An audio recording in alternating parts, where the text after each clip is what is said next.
team? Welcome to another episode of At the Table.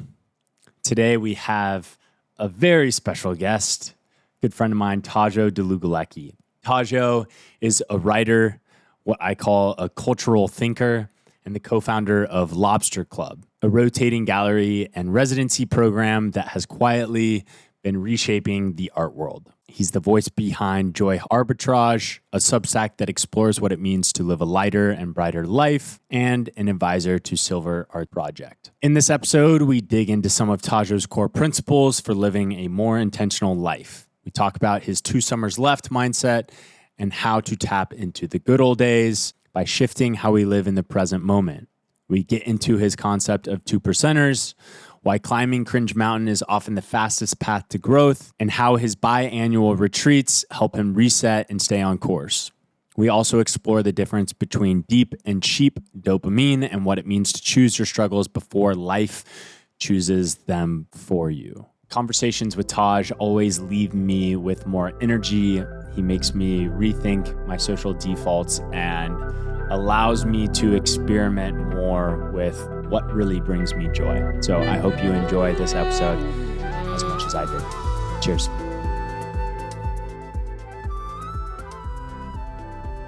Welcome on the show. Thanks for having me. Absolutely. One thing that I always forget to tell people is like when you're talking, just try to talk into the mic, especially like when we're living next to the police station. We got sirens running through the city. But I think to kick us off, one of the struggles of our generation is tapping into the present and realizing that these are the good old days, like sitting on this rooftop next to Tadzio, one of my fucking best friends, is the good old days. Like we're going to look back on this shit and be like, what a time, you know, looking over New York City. And that is a struggle for me, is just like enjoying this ride, tapping into the good old days right now. How do you frame that up for yourself so that you can tap into it? Yeah, great shout. So one, recognize that these are the good old days. This can sound a little dark, but things can always get worse. No matter how bad a week you had, you have a lot further to fall than you do have to rise up. And so recognizing, hey, I've got an able body. I'm here with my best friend. It's not 105 degrees like yesterday. These are the good old days. So that's step one. I know that theoretically, but putting it into practice is the difficult part. And you've been told, okay, just be more present, which, you know, I've been told this thousands of times. I've done meditation. I've done all this stuff. It's hard to do in practice. So instead, what I try to do is just focus on the most important moment of your life, which is the next 2 seconds. The next 2 seconds of this conversation. The next 2 seconds of you washing the dishes, whatever. Why 2 seconds? Great question. Shouldn't you just be perfectly present? My brain doesn't work that way. If I try to be present, one part of me is focused on that and kind of beating myself over the head for not being present enough. The other is thinking about dinner, and it doesn't work. Instead, if I try to focus on just the next 2 seconds, then this tricks my brain into thinking, oh, I'm being proactive. I'm thinking to the future. But it's so immediate that there's not a moment for me to second guess my thinking and catch myself overthinking, oh, am I doing this right? Am I doing it with enough presence? Just like, okay, let me commit to this moment fully, the next 2 seconds, and then I can reevaluate. Do I want to keep doing this, or do I want to switch to something else if my curiosity is calling me in a different direction? But easier said than done. Yeah. That ties into the theme of 2 summers left, which is one of your last pieces. Walk us through that bit and how looking 2 seconds forward can also play into this theme of 2 summers left. Yeah. So right now, AI apocalypse, people are starting to get scared, understandably. There's AI and then there's all these other risks. We are in kind of a precarious period. At least it feels that way. And there's a lot of existential dread. I think the vibes are a little weird. A lot of existential dread to go around. And I am not immune to that. I went down this AI rabbit hole, and I was actually on a walk. I remember the exact moment. I was halfway through this pod, and this guy's talking about how, there's the idea of AGI, artificial general intelligence, and he was like, no, what we need to worry about is ACI, artificial criminal intelligence. Oh, shit. So I was like, oh, man, geez, I don't even need to worry These about acronyms. AGI. Yeah. It's hard to keep up. Wait till I drop PDOOM on you. So, yeah, great. Let's segue to PDOOM. PDOOM is this term popular amongst tech bros. It's shorthand for probability of doom. And people assign different probabilities to this. Elon Musk says it's 10 to 15%.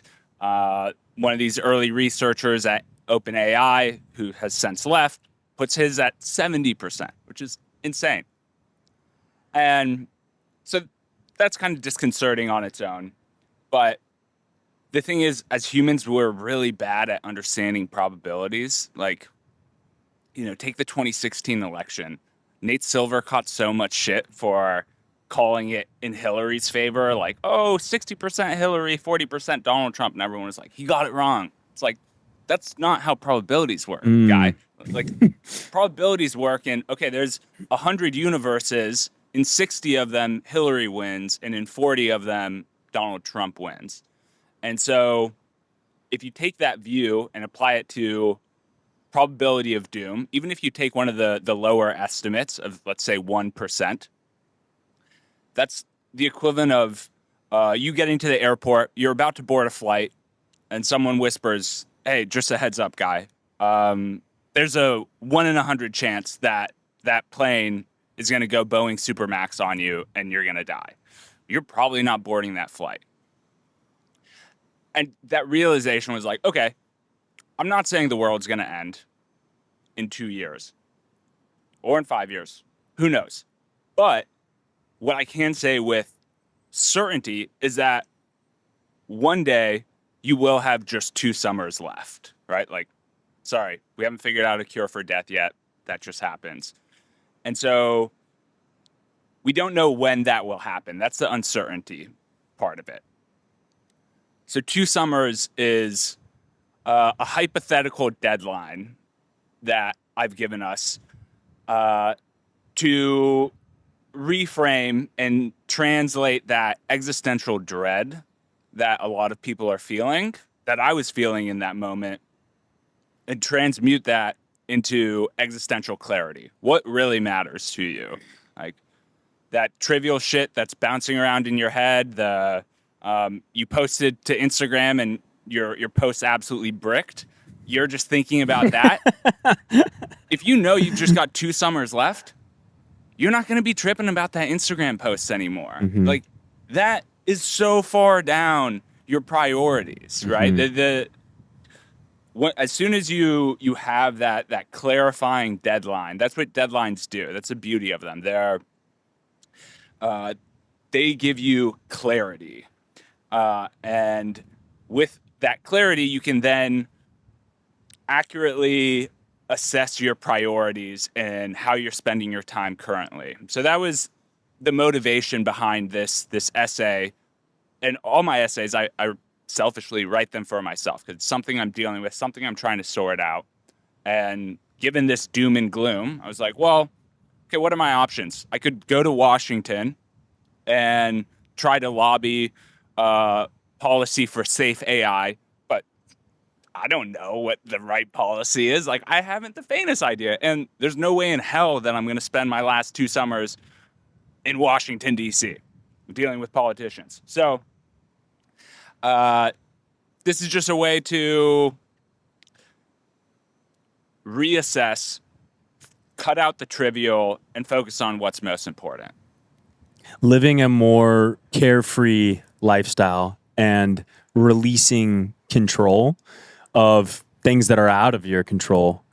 And I feel like that's something that's hard to do, Like, I think we all attach judgment to things that are going on in the outside world and want to be able to influence outcomes that a lot of times we can't. And that's not to say like you don't show up for a cause that you believe in, but to your point, assigning a deadline, living a more carefree lifestyle, taking, PDoom or whatever that is for you personally that gives you like the, oh shit, like life is fleeting and I have to like actually enjoy the present moment is a great way to live.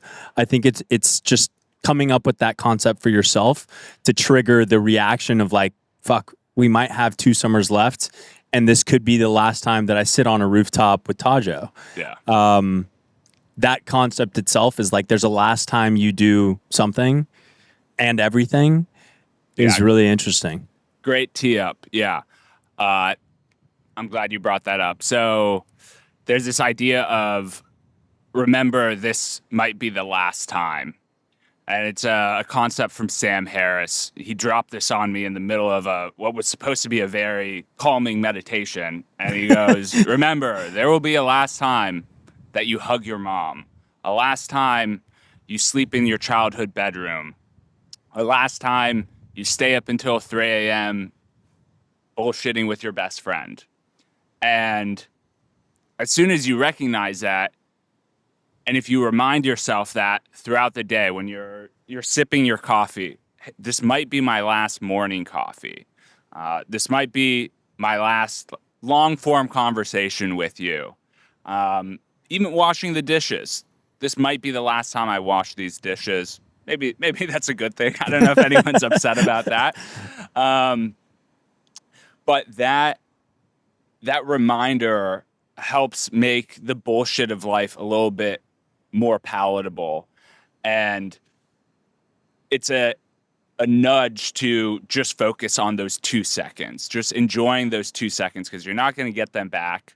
These are indeed the good old days. And even if you live a long, healthy, wonderful life, free of cancer and any of these other threats, at one point you'll be in a future season, maybe with kids, a wife, that life you dreamed about, and you'll think back to late 20s Tadzio, be like, man, you had it pretty good, guy. You weren't cleaning up baby yogurt off of an iPad.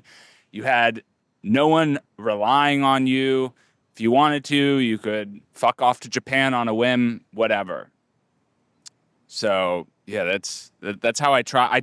I try to remind myself of the 2 seconds bit. And even though that's one of the beauties of writing, for myself at least, it's a way of hard coding these lessons into my brain because we all have a bias called the consistency bias. So if you say, hey, I'm going to post to Instagram every day, and you tell someone this, well, now you've got this bias, you've got this pull Social to actually pressure. follow through on that because you've told someone else. And unreliable people, they don't have good reputations. Like, being an unreliable person back in the hunter-gatherers days was kind of a liability. And so that was potentially like a life or death thing in the long run.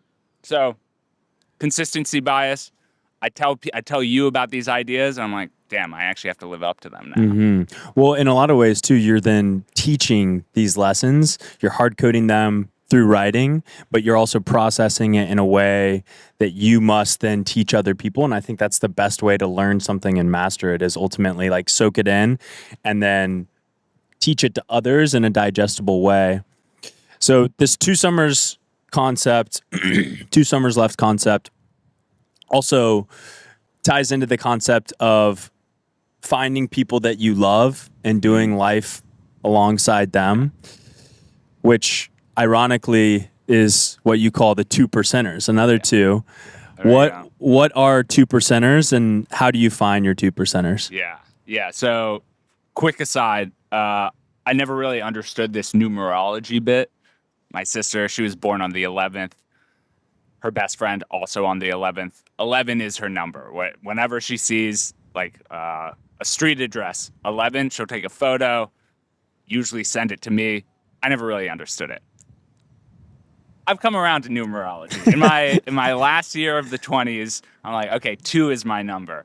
You're owning 2. That's your Owning 2, domain. that's my number. You know, meals shared with just 2 people, perfect. Like 2 is great. 3, also a great number, but really like 2.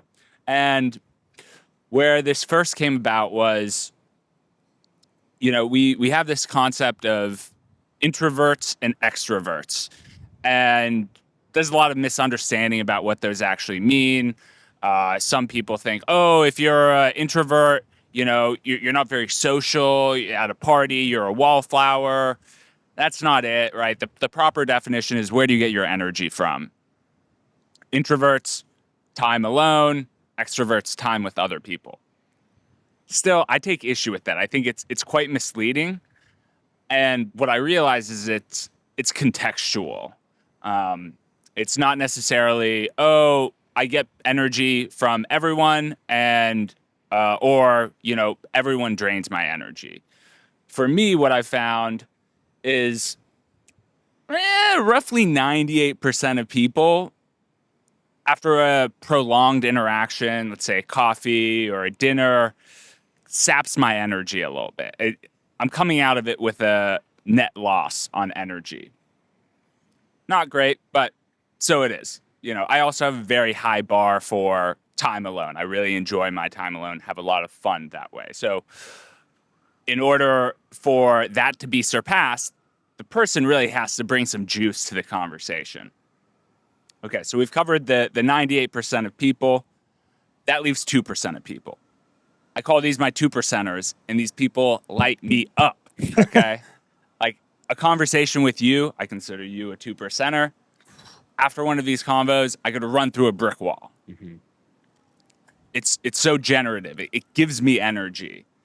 And what I found is it's my life mission to find and surround myself with as many of these 2%ers as possible, because there's a direct link between that and the quality of your life. And even going one step further, there's this Harvard study. It's the longest running study ever conducted, 85 years across people's entire lifetime, from like when they were born to when they died.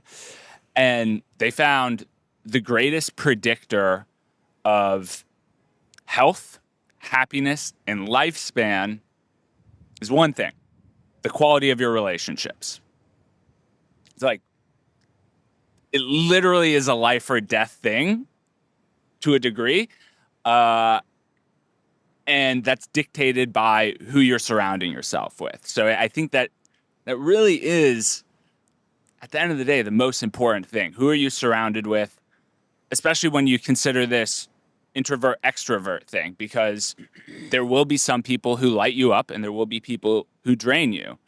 And in order for you to accomplish your life's work, you need energy. Like, time is not the most scarce resource. It's energy. You know, you could live a long life, but it'd be very boring and not entirely one worth living if you're sapped of energy all the time. And so that's the most important resource. Mm-hmm.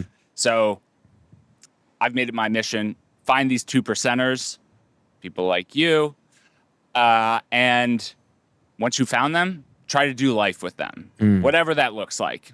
A lot of our life is spent working, so if you can work with other 2%ers, work with my sister, former guest on the pod, also a 2%er.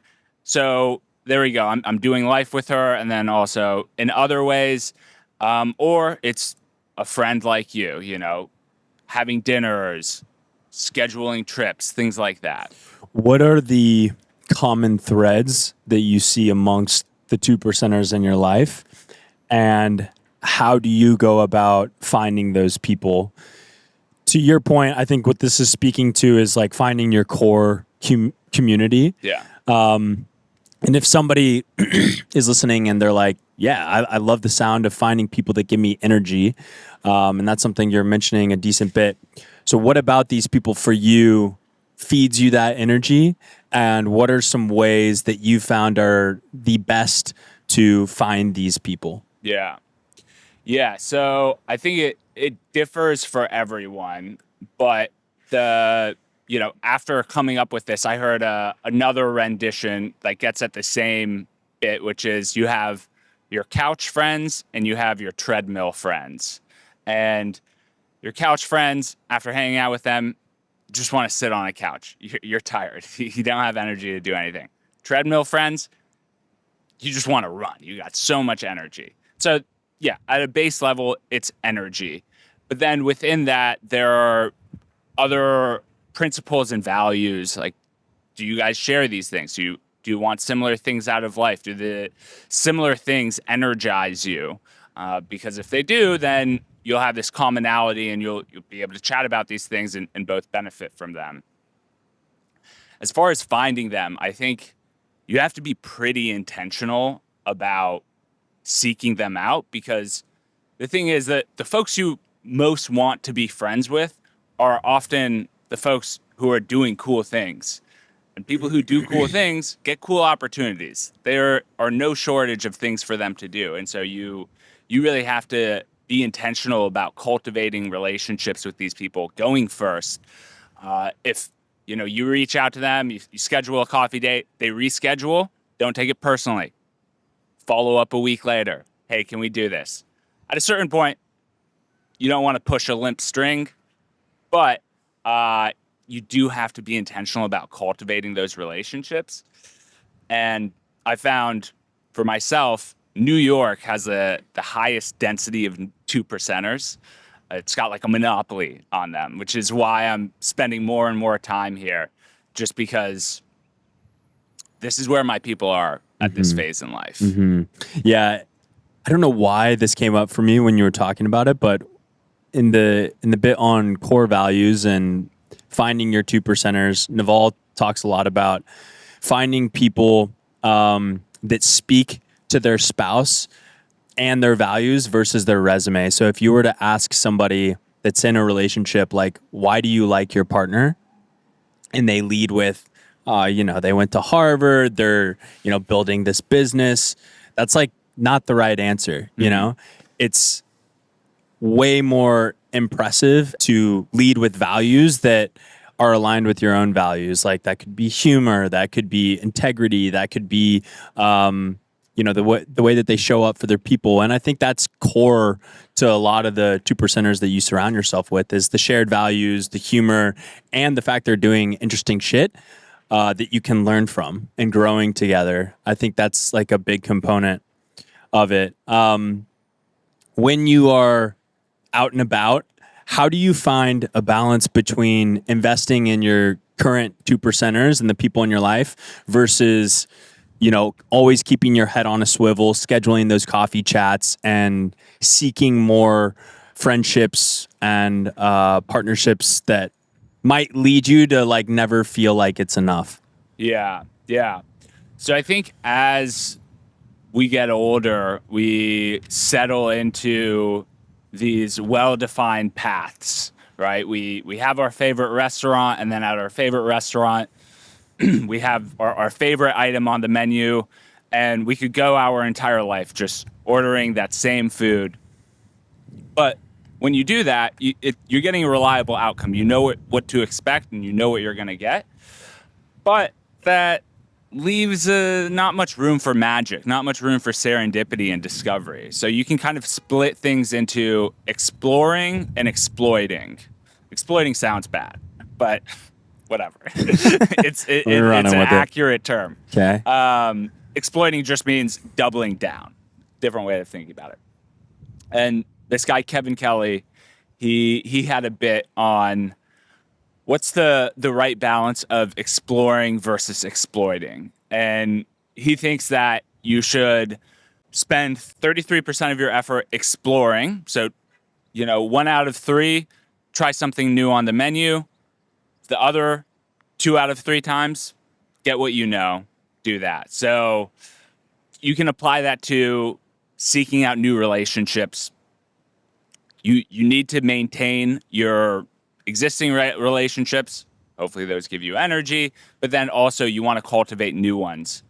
And so thinking about that split a bit, I also think it changes throughout different periods, right? You're in this grind period right now. You've got to have your head down, and you've got a nice quiver of 2%ers around you already. And so you might be letting off your foot off the pedal on that exploring and just doubling down on who you already have so that you can allocate your time to this. What's the right balance of assessing like your own personal judgment onto people in the outside world where, you know, they might be draining some of your energy, but at the same time, like you're a good guy and you want to hold space for people that need it. How do you not pass judgment, but also recognize like this isn't giving me energy and I need to like prioritize my energy in my day-to-day life? Yeah. So when I say 98% of people drain my energy, that sounds like a pretty negative statement. And it sounds like I'm saying 98% of people suck. It's not what I'm saying. What that means is it's a pretty objective view, which is I'm not even saying these people are good, these people are bad. It's here's how my body's responding to these people, and here's how it responds to these other people. And that's not so much a value judgment as a statement of fact. It's like, okay, there are these two puzzle pieces and they don't quite match up. And so I'm not going to try to force this. I'm going to look for another puzzle piece that does match up cleanly to this. And it's not a judgment on them. There's just not that chemistry there. Right. And that breakdown between the 98% and the 2% might be different for some people, Completely. you know. Some people, if they're more extroverted, might be 75-25 or 50-50. And Or 100. yeah. They fucking Everyone's your person. Hey, awesome. Must be nice. Yeah, the golden retriever. Yeah. Yeah, I think it's a really interesting idea and something that I think if you can leave that in the back of your mind about the energy component and the core thread between the people that you care about, I think that's a really important idea. It's also worth noting, right? 2%, that sounds like a tiny amount, but we live in a world of 8 billion people. 2% of 8 billion is like 200 million. There's Totally. 200 million 2%ers out there. Yeah. There's plenty of fucking folks find out them. there. Go find them, then do life with them. That's how you live a fulfilling, long, and healthy life based on the Harvard study. We've got a holiday coming up, July 4th. Tadzio do. has a unique approach to New Year's Eve and the 4th of July. Talk about how you break up your year and why you chose to celebrate New Year's Eve and the 4th of July in the way that you do. Yeah.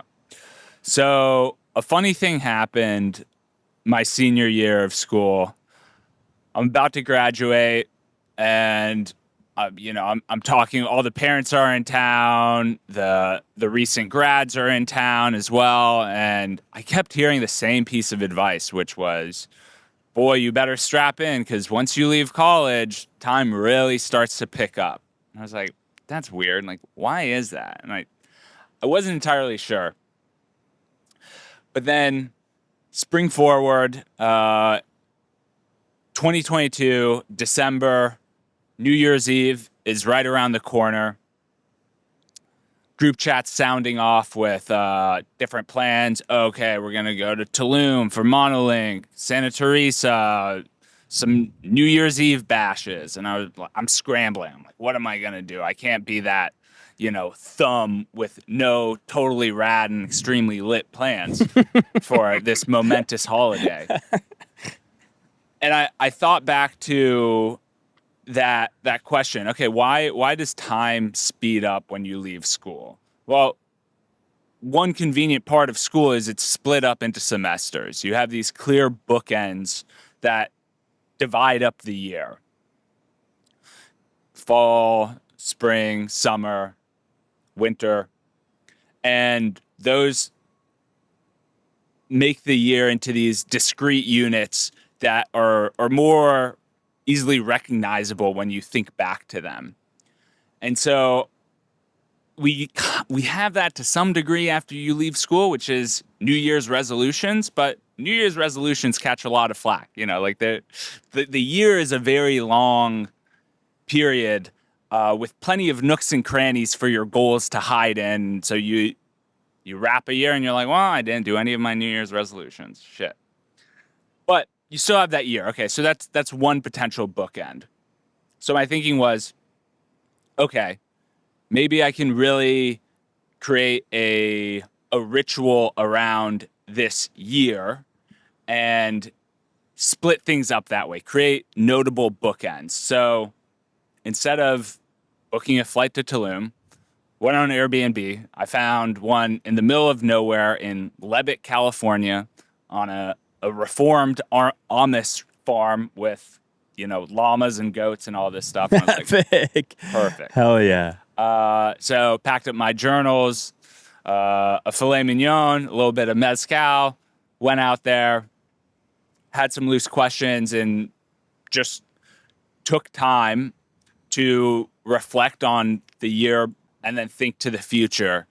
And since then, I've done that every year. And I've also added on another holiday, which is 4th of July, like you alluded to. And 4th of July and New Year's is convenient on two levels. One, they perfectly split the year up in two. 6 months, 6 months. So, okay, we've got our bookends. But also very convenient because those are both holidays when your coworkers and the rest of the world expects you to be 3 sheets to the wind and not responding to email. So Right. you can very confidently fuck off to the middle of nowhere without having to worry about anyone pestering you. Mm-hmm. And now this has become this ritual. It's something I look forward to. Have one coming up here in a few days for July 4th. And yeah, it's something I've become quite passionate about, this kind of opting out of these holidays that weren't doing that much for me to begin with. A lot of societal pressures around, you should have these extremely lit plans. And instead using They're both overrated holidays. Like, two of the most overrated holidays. Easily. So yeah, I found that to be a nice way to bookend the year into discrete units and set the tone for the next 6 months. And yeah, it's a beautiful thing. I highly recommend it. So you're in typically complete isolation during these retreats. Like, run us through the day-to-day. When you wake up, when you go to bed, what's the perfect ideal scenario for Tadzio on his retreats? Yeah. So ideally you have it booked for 2 nights. So that you have one complete day where you're not distracted. Ideally, it's okay. It's on a roof. We didn't threw it onto the streets of New York. We're gonna get some fines. Yeah, police station next door. Maybe something worse. And so, yeah, ideal scenario: you wake up, get a sweat in, crack open your journals, just start brain dumping. I like to bring my old journals as well, and that's one of the few times that I review old journals to see how far I've come. I'll write a letter to my future self. Yeah. And then also review that letter I had written a year ago or 6 months ago. And I have a number of questions. One of the questions I have you to thank, which is, what's my word for the year? We got this from Mama Haverty. Shout out Mama Hav. Big shouts, Mama Hav. We've been doing this for 4 or 5 years now? Yeah. And it's one of my favorite questions. I ask everyone. I collected a new 2%er yesterday. I have a list of potential 2%ers to collect. And we had a little 2%er date yesterday. Confirmed, indeed, a 2%er. And I asked him this same question. Okay, what's your word for the year? The short of that is, okay, take your intentions, your goals, whatever you're trying to get out of the year, roll that all up into one word, And then that's your word for the year. Easy. So journaling seems to be a big component of the day. Wake up, you're an early morning person. You have your cup of coffee, and walk us through the rest of the day after the journaling session. I want to dive into the letter component too, because I think that's a really interesting reflective exercise, but walk us through the rest of your day first. Yeah. So I find personally I'm sharpest in the morning. So that's when I do my best writing, whether it's journaling or writing my substack. I think most people are this way where they have their best energy in the morning, and a lot of people piss that energy away, whether it's like on checking social media or on unimportant tasks. But I think it's really critical to protect that energy and devote it to something that you might not be getting paid for, but is important to you, because no one's going to prioritize that for you. But to answer your question, as far as the rest of the day, so I have these 15 questions I'll go through. Half of them are looking to the year before, a reflection on that. The other half are looking to the year ahead. And it's a lot of work, actually. So I suggest breaking up those sessions. Sometimes it'll be, I'll reflect on the year before that first day, and then the next day with a fresh mind, I'll think to the future, give those ideas a moment to marinate. And then the rest of the day, I'm trying to think what it's like, but it's mostly just, I'll make my nice filet mignon meal, enjoy my company, listen to a pod, read a book. Do you have like a digital detox of some sorts? Like, do you have boundaries with your phone? Question. Yeah. So as a practice in general, when I go to bed, phone goes on airplane mode. When I wake up, phone stays on airplane mode for like the first 2 hours or so. That's a great practice. Fuck, man. I like, as soon as you let the outside into your world, you're going from this proactive state of, okay, what do I need to get done? What can I move the needle on, to a reactive state? Okay, this person needs this from me. There's this fire over there, and your nervous system is firing, and it's no good. Your day has been hijacked. So protecting that morning time is really critical. For these retreats, I'll just, for the most part, leave my phone on airplane mode. Everyone in my life knows I'm doing this retreat. They don't expect to hear from me.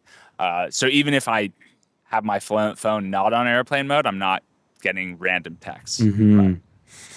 On the reflection bit, what do you typically find as the most important part of that for you? Like, if I'm somebody who hears this and I'm like excited to do it, what are some core ways that you do reflect? I know you have a couple questions, it sounds like, that help prompt you to be reflective, but what does doing this exercise actually do for you? Yeah.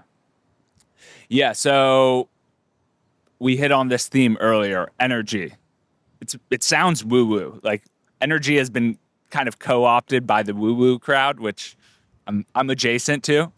Big love to the woo-woos. I think you're speaking to a woo-woo. Yeah, incredible.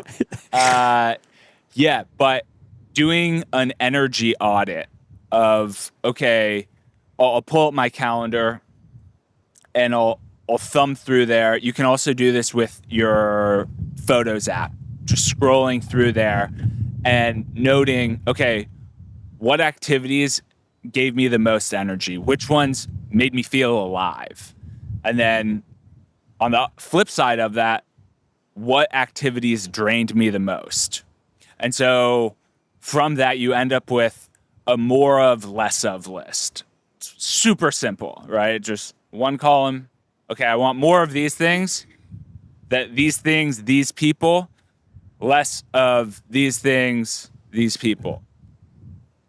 And so that's if you only do one thing, two things, word of the year, and more of, less of list. I love it. Super streamlined. And then beyond that, you can get in a little bit deeper. as far as this writing this letter to yourself, kind of saying, it's helpful to think of little you, sometimes the 8-year-old version that's still inside all of us. Mm-hmm. And I think, speaking personally, we can take this pretty rude approach, ruthless in the way we speak to ourselves, because I don't know who we think we're talking to. Like, if anyone else said these things that you say to yourself, they'd be cut out of your life immediately. But for whatever reason, we find that perfectly okay when we speak to ourselves that way. But as soon as you realize, hey, when I'm saying these things, I'm actually speaking to 8-year-old Tadzio, little 8-year-old Tadzio, cute guy, hair, Throwback. very blonde hair. All of a sudden, you're like, wait, this is kind of messed up. And you take a much more gentler, compassionate approach. And so you can channel that into these letters, which is like, hey, little buddy, how you doing? It's Tadzio from a year ago. I know you're working hard on these things. Yada, yada. It's a way to extend some compassion to yourself. Yeah, to the parts of you that you see through that reflective exercise, the parts of you that gave you energy, some that depleted, but the compassion component, I think, is really important. It's a lot like a helpful reframe is to think of it as if you're writing a letter to a friend versus writing a letter to yourself. Yeah, that inner critic, man, it's like, it dominates a lot of my life too. And I know we're sparring partners on that journey of just like ensuring that we capture the wins as well and don't let the negativity just like constantly get to us. But I love this idea of like talking to a younger version of ourselves or like a friend that we care about, because we're going to speak to them probably different than we speak to ourselves. To close the loop on the retreat component, I know you also have a way of having the word of the year, but also translating that into a word of the month. Yeah. Talk to us about Jazzy June and the way in which you're moving through months throughout the year. Yeah. So the year, a lot of time, right? So people set their New Year's resolutions. Not a great hit rate on New Year's resolutions. Again, just there are far too many nooks and crannies within a year for those resolutions to bury themselves into, and then they never get done. You get to the end of the year and you're like, well, all right, another year's done. Didn't do that thing. And so what I've found is really helpful is to chunk that down. So when I'm setting my intentions for the year, I think in 1 month increments. And I really just focus on the first 3 months. I'll set an initiative for each one of those months. And out of that has come this word of the month. So you have your overarching word of the year. And then each month, you set a word for that month. It's an intention for what you want to do that month. And it trickles on up to that overarching word of the year, because typically these words of the year have different facets to them. So you want to be able to speak to that with each month. You've got 12 of them. Actionable. Make it actionable. Yeah. Exactly. Shrink down the scope a little bit. Give yourself some constraints and a deadline. So this month, we're in June. My word of the year is light. And part of that is I've approached life like a problem to be solved, like a Rubik's Cube that I need to solve. And it's gotten me pretty far. But as the saying goes, what got you here won't get you there. So it's time for me to adjust my strategy a little bit, approach life a bit more like a dance than a Rubik's Cube or something I need to brute force my way through. So Jazzy June is the theme of the month, and that leans into that. That in jazz, it's all about improvisation, aiming for connection over perfection, kind of leaning into these different riffs and seeing where they take you. I studied architecture. I like to think of myself as an architect of my life to some degree, but I think you're nailing that. maybe too much, and that's why we're doing Jazzy June, because perfection isn't all that relatable. What is vulnerability, and seeing the little cracks in a veneer makes something much more relatable. We all have these cracks, as much as we try to sandpaper over them and cover up. For Speaking true, he's on a roll. A quick example: we were in Mexico City recently for this concert, Circle Odyssey. I think I'm saying that right. And we both said most incredible concert we've ever been.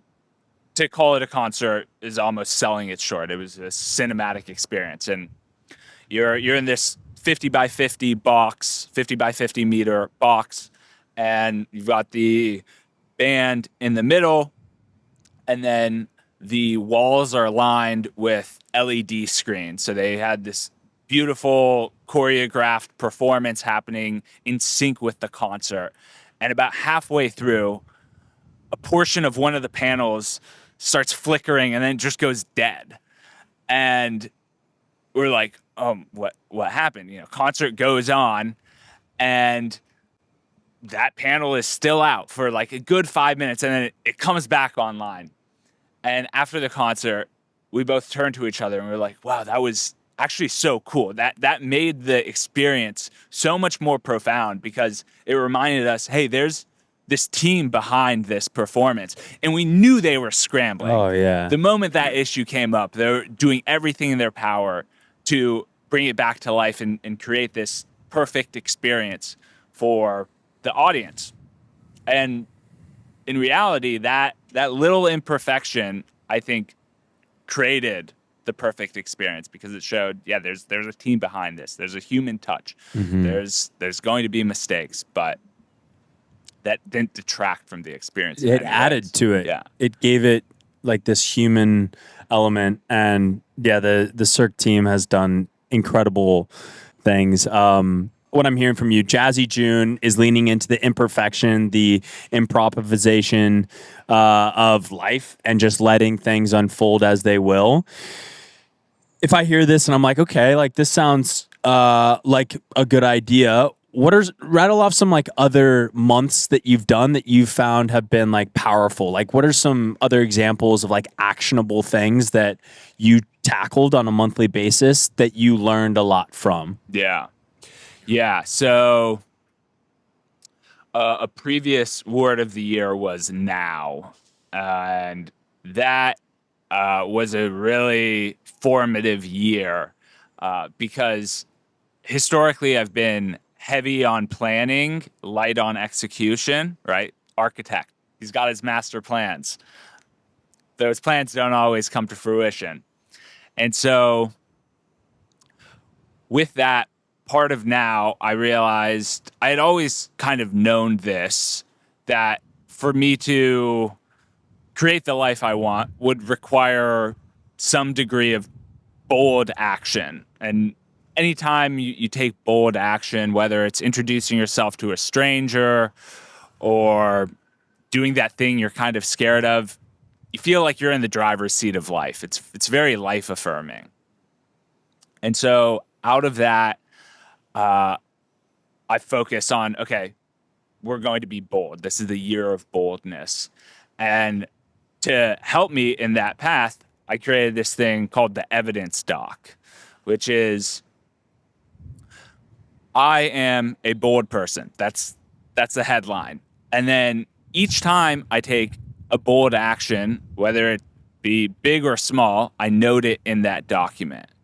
And like, we're starting very small. Like, one is, I was in Paris and I passed this little shop, and my French leaves a lot to be desired. And I was like, if I go into that shop, have to engage with the shopkeeper. I'll have to, maybe I'll say a few words in French and feel very self-conscious, blah, blah, blah. And normally I would have just kept going, but I was like, no, I'm going to go into this shop. Wow. Huge, very bold behavior. But whatever. I did. It was fine. I survived, walked out of the shop, noted that in my document.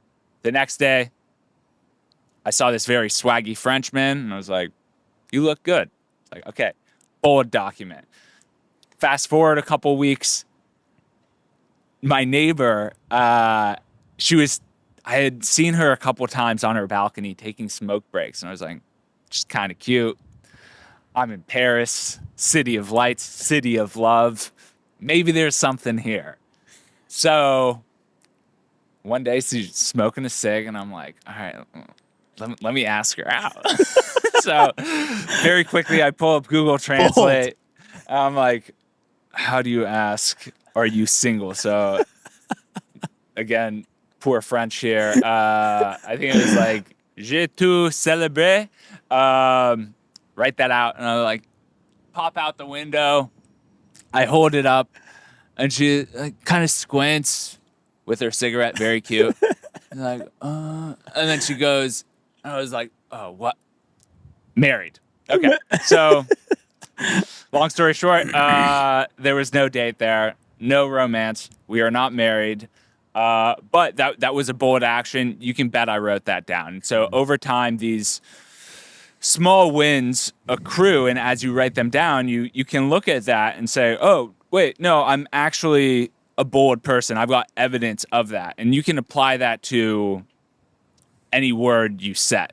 Bold is a great one, but that's part of that. That's when you ask, what are some of these memorable moments that you've had? I think boldness is one of the characteristics I've actively cultivated, and I'm most proud of having cultivated. Now I don't even have to check the evidence doc or log things. It's just bold on autopilot. Yeah.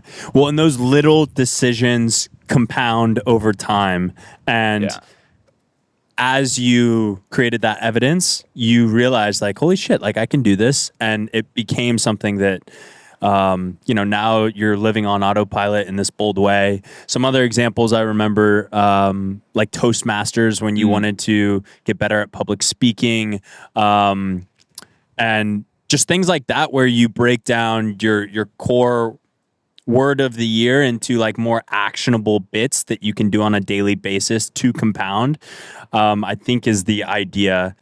What is Cringe Mountain? Cringe Mountain. Yeah, I wish I could take credit for this. This would be, my Moby Dick, but not my invention.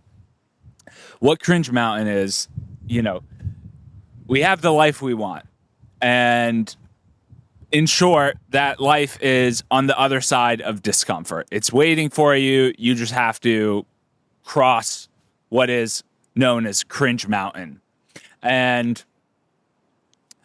we all have these people who we think of as cool, who we see their life through social media, and we're like, wow, I'd love to be that person.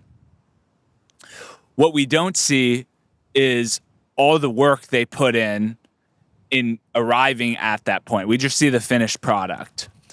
And what each one of these people who we look up to have done is they've climbed their own personal cringe mountain. And so when you start out, you're on the other side with everyone else, and you want to get to this point, but to get there, you've got to climb up Cringe Mountain. And Cringe Mountain, what that is, going back to this exploring versus exploit idea, you got to do a lot of exploring. You got to figure out what works for you. And I think everyone has a native medium or a native format that is true to them. And very rarely do you know what that is. For myself, through exploration, I found writing is my native medium. That's where I can channel Tadzio in the most essential way. Prior to that, I had done all sorts of cringy things. 100-day challenge where I was every day, I would shoot, edit, and post a video to Instagram. Some of them cringy, some of them not cringy. But that was part of that exploration phase. And it's only through that process of exploration and exposing yourself to negative feedback and other people saying, hey, it's kind of cringy what you did. That's the cost of entry. Action creates data, and through those reps, you're learning what works and what gives you energy to the previous conversation. Exactly. And so the short of it on Cringe Mountain is, if you want to arrive at this final state of being one of these cool people you see on social media, or you just want to live a remarkable life that's true to you, there's a cost. And that cost is you got to climb up Cringe Mountain. And only once you've climbed Cringe Mountain can you descend into the world of cool. Mm-hmm. No one likes climbing Cringe Mountain. No, it fucking sucks. But everyone's pointing the cringe finger until you reach that top, and then all of a sudden, like a switch happens where everyone's like, oh, like mutually agrees this is cool now, you know? But that person on the inside was like, fuck you guys, like this is cringe. I owned it and now it's cool, but it's harder for everyone to see because doing uncomfortable things a lot of times looks cringy. You're vulnerable. It's easy to point your finger, but the people that do really, really unique and outrageous things in this world, a lot of times have to put in a lot of different reps and tries for, you know, whatever their medium looks like, whether it's writing, whether it's content, whether it's a business.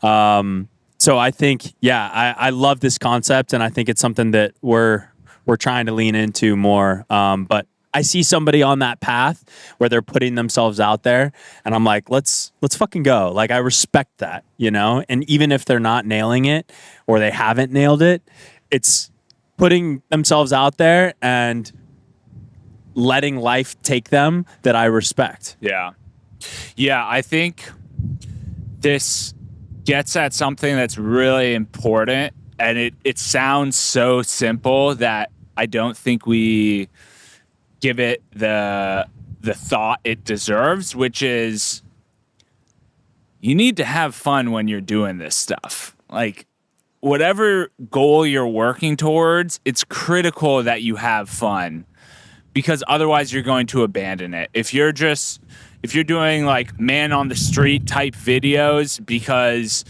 you think that's what will do well on social media and you just want this end result, but you don't enjoy being a bozo heckling people in the streets of New York, like, that's not going to end well. You're going to confront Cringe Mountain and you're going to give up halfway up because you're not enjoying the actual process.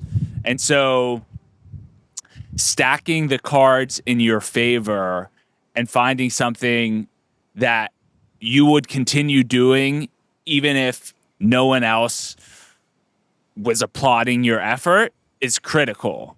With writing Joy Arbitrage, when I started it, I have this brain that likes to see number go up. Like, many of my past jobs, the job title has literally been growth. And so that is how I'm wired. Yeah. And so immediately I think, oh, how do I grow this newsletter? How do I monetize it? And I start going down that rabbit hole. And then I realized that is actually the quickest way to sap this of all pleasure. You know, the saying goes, the best way to fuck up a hobby is to make it a job. And so it's like, why am I in such a rush to put all this external pressure on myself and my writing only for what? Growth, numbers? So I decided, no, that's actually the anti-goal, at least for the first year. I'm not going to focus on growth at all. I'm just going to focus on the writing. And if at the end of the year, I'm still enjoying writing for the sake of writing, then I can flirt with growth and all that. And that mentality of, okay, can I enjoy this process just for the sake of doing it without some future goal of, oh, I want to have X number of subscribers, whatever, is critical. And what you're doing with the pod, I think it's the same. It's okay, finding your lane, finding what you would do regardless, what you can do for 5-10 years, even if there's not that clear payoff. Mm-hmm. Playing Very a game well only said. you can play. Yeah.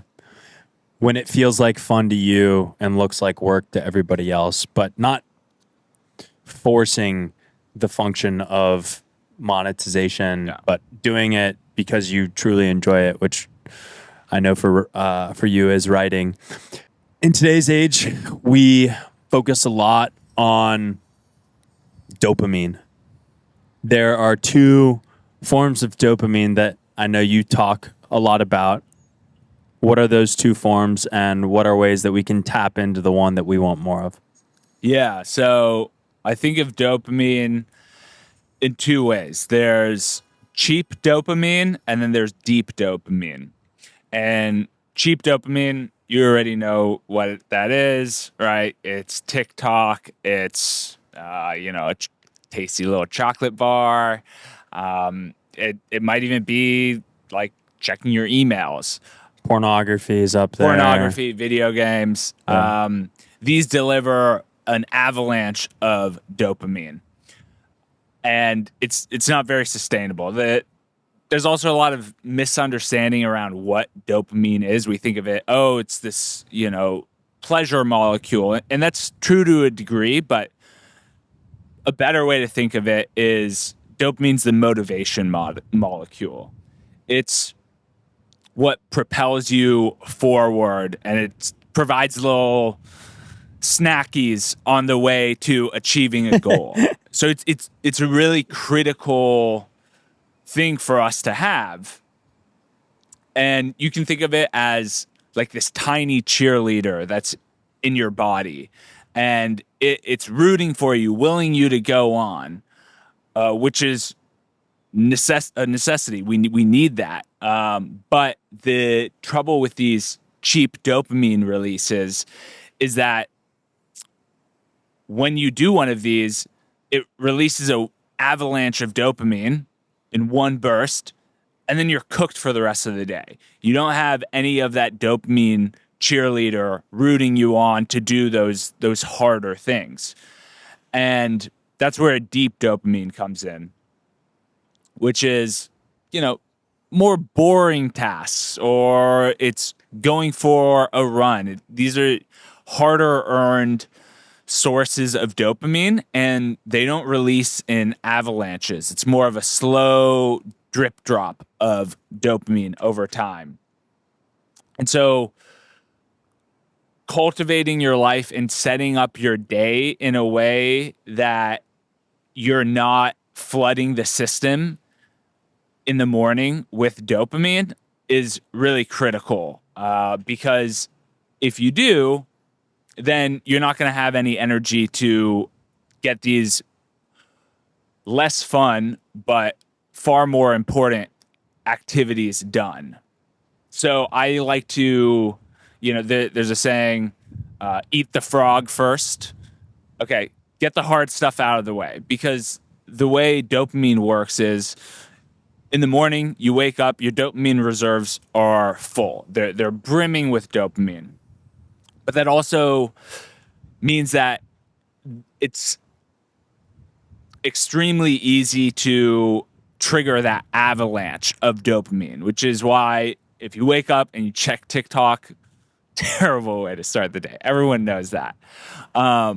So you do not want to do one of these cheap dopamine hits in the morning, because then you'll be cooked for the rest of the day. Instead, you want to leverage this massive supply of dopamine to engage in these deep dopamine tasks. Because what those will do is they'll release this slow trickle of dopamine, and they'll actually transform into something that would otherwise be completely boring into something that is challenging but satisfying. The mornings I know are something that are like your sacred home and your sacred time. And I find if I deplete my reserves, as you put it, of dopamine early on, like my energy is just drained for the rest of the day. If, people follow along and they're like, okay, I'm not going to check Instagram, social media on the front end of the day. It sounds like running is something that taps into the deep dopamine. What are some other things that you would advise people to tap into in order to maximize their mornings? Yeah. I think morning routines are overdone. I can say this with confidence, having tested many of them. The 12-step morning routine is a direct path to misery. So don't recommend that. Keep your morning simple. I wake up, journal, meditate on good days, and then I get after the most important thing for Eating me the that frog. day. Yeah. Eating the frog. And often that most important thing, you're not necessarily getting rewarded for it monetarily.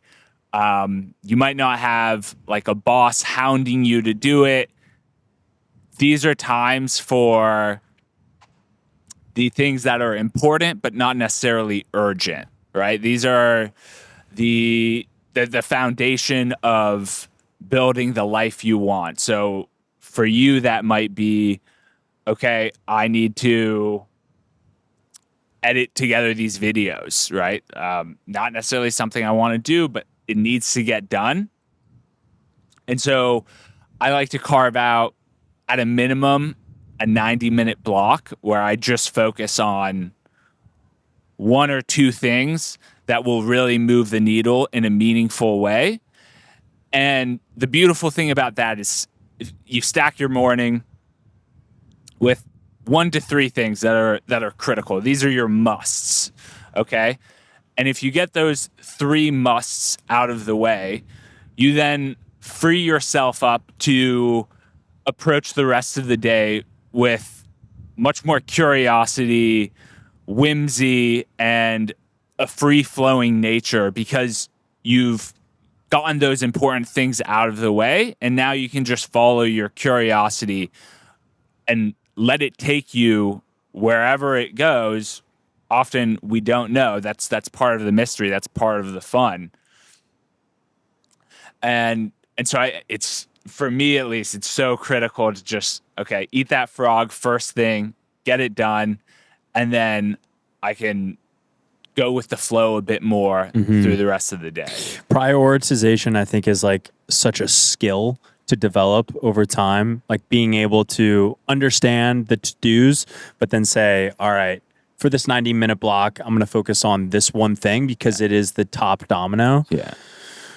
That's something that for me is really challenging. Like if I'm running at a bunch of different stuff, it's very easy to spread myself thin and not really know which thing to do and just like let my energy take me where I want to go. But I think it's also important to be able to look at all the to-dos and be like, all right, today I need to get these 2 things done. These are the ultimate priority, and accomplish those things.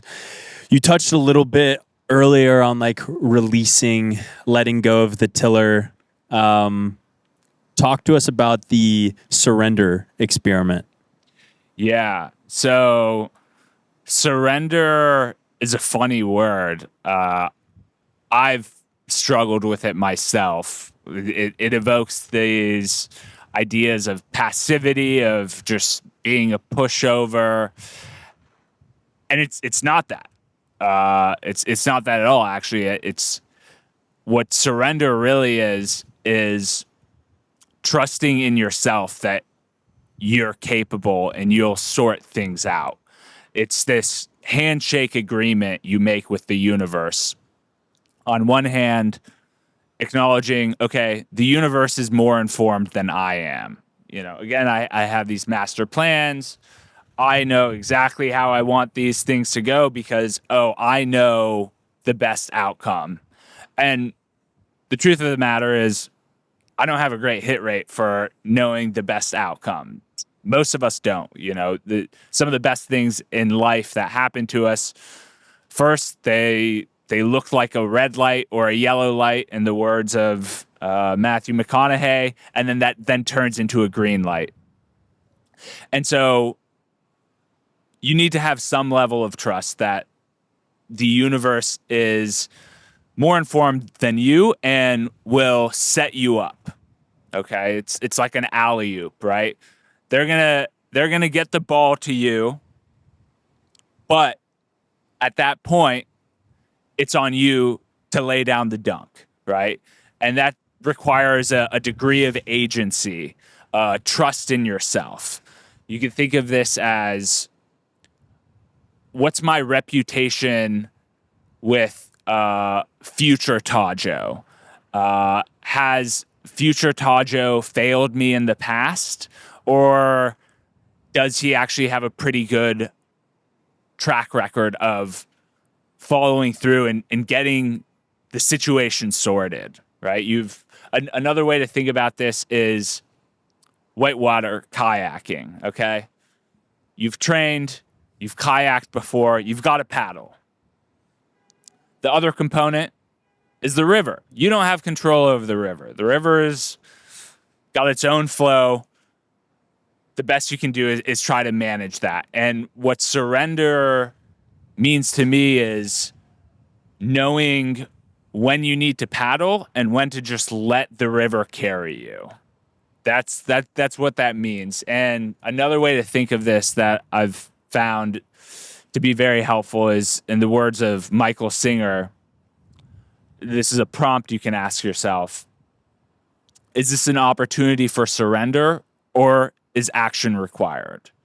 Because sometimes action will be required, and that addresses the passivity concern. Like, no, you're not always going to just roll over and let the world occur to you, but the way that question is framed is really critical, which is this an opportunity for surrender? Because it's not just, oh, damn, I have no choice but to surrender. No, it's an opportunity to strengthen that muscle and to let the universe work its magic, since it is more informed than we are.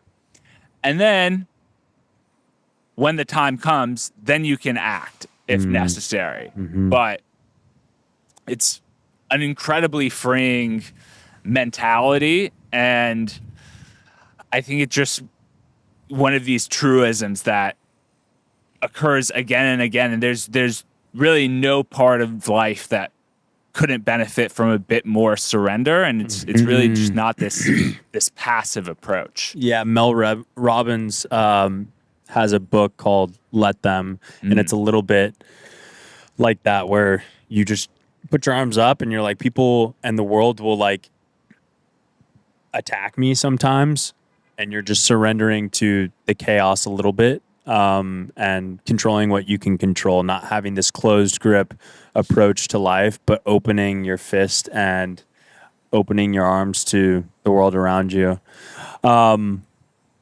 T, it's been a fucking pleasure, man. I know you have done so many beautiful things in your life and will continue to do so. Any other topics, thoughts, or final closing comments on your side? This is something I've been thinking about a bit. We've touched on boldness, and initially I had this thought, which was, the world rewards boldness. And I shared this with Maya, and she said, I don't know if that's true. The world doesn't always reward boldness. Sometimes the world is pretty unkind to the bold. They kind of squash them down. Stay in your lane. Don't draw outside of them too much. And she's right. That's certainly the case. So I've amended that statement to, in the short term, the world is unkind to boldness, but rewards it in the long run. And so going back to Cringe Mountain, you're going to deal with a lot of resistance. The world might not treat you kindly in the short run, but if you have that longer term vision and you're willing to push through, it'll pay off. Absolutely. Where can people follow along the Tadzio journey? Joy Arbitrage on Substack, Instagram, Tadzio Dlugolecki. Hell yeah. Thank you for coming on, brother. Absolute pleasure, and excited to continue on the path with you. I know this won't be the last time. So Hell yeah. Cheers. Cheers.